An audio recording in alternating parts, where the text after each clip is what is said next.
Firing करने वाले दोनों आरोपी गिरफ्तार हो चुके हैं, जिन्हें कोर्ट में पेश किया गया, जिसके बाद कोर्ट ने दोनों आरोपियों को 14 दिन की न्यायिक हिरासत में भेज दिया है। दूसरी ओर केंद्र सरकार ने ओवैसी की सुरक्षा को बढ़ा दिया है। गृह मंत्रालय ने उन्हें जेड श्रेणी की सुरक्षा दी है, जिसके बाद सीआरपीएफ जवानों ने उनके घर का मुआयना किया। यही ओवैसी ने संसद में जाकर लोकसभा स्पीकर से मुलाकात की और उन्हें पूरी जानकारी दी, जिसके बाद उन्होंने बताया कि लोकसभा स्पीकर ने उनका हाल पूछा और यूपी पुलिस ने रिपोर्ट मांगी है।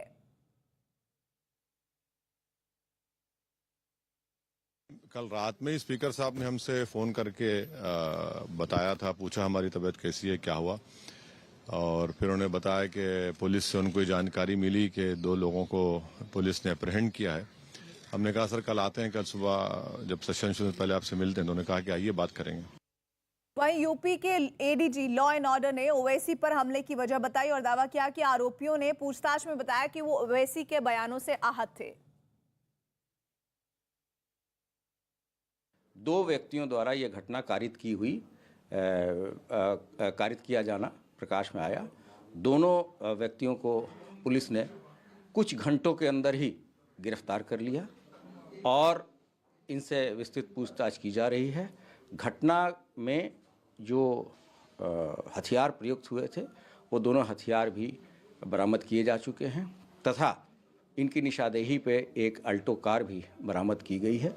अभी तक की पूछताछ के हिसाब से ये जो लड़के हैं ये सांसद जी के जो एक धर्म विशेष के प्रति जो उनका भाषण इत्यादि देने की शैली है उससे आहत थे तथा इसी कारण से ये घटना कारित किया जाना बताया जा रहा है।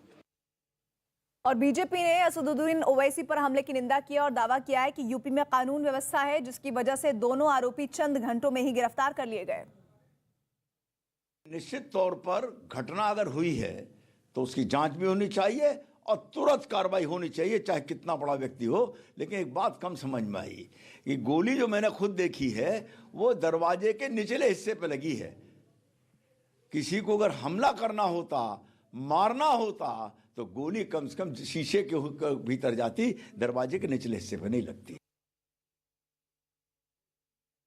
देखा, माइनिंग का बहुत बड़ा असंवैधानिक कार्य वहाँ पे चलता है।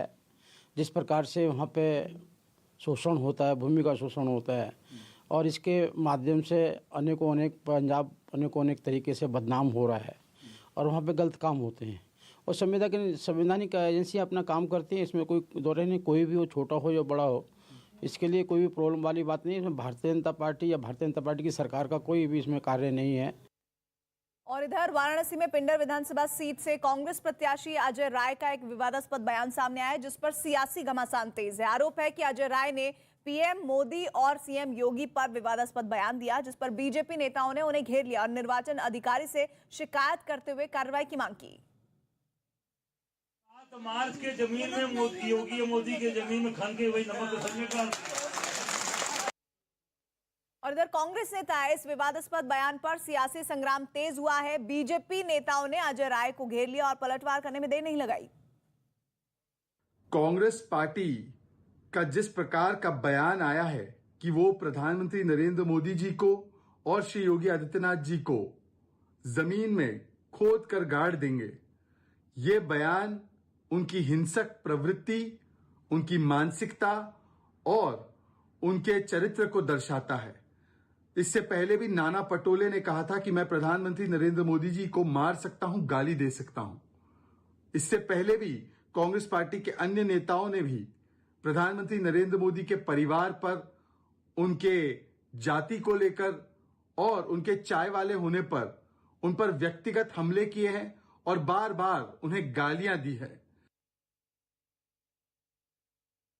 कांग्रेस नेता है अजय राय, उन्होंने एक बयान दिया कि 7 तारीख को जनता से उन्होंने एक संबोधन में कहा कि 7 तारीख को हम लोग योगी और मोदी को यही गाड़ देंगे। इस तरीके का बयान दिया। देखिए, इन सब बुद्धि भ्रष्ट हो गई, सब पगला चुके हैं। ये सब लोग अपना बाल नोच रहे हैं, अपना कुर्ता फाड़ रहे हैं। 10 मार्च को सब लोग अपना कुर्ता फाड़ेंगे। जो ऐसे शब्दों का उच्चारण कर रहे हैं राजनीति में, इतना छेछा लेदर, इतनी नीचे ओछी राजनीति कर रहे हैं, वो सब लोग अपने नाखून से अपना शरीर भी नोचेंगे, बालों नोचेंगे।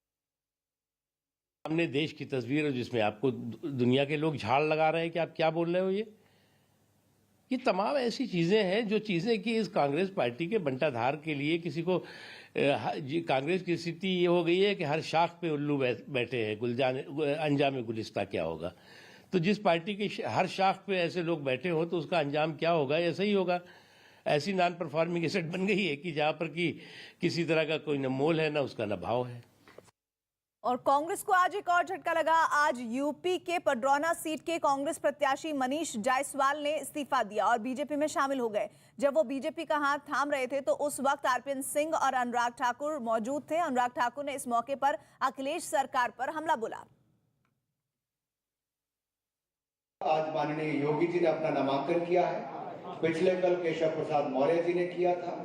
जहां एक और भारतीय जनता पार्टी की ओर से एक के बाद दूसरा नामांकन हो रहा है, वहीं सपा की ये हालत है जो आपको अखिलेश जी के चेहरे से देखने को मिल भी गई।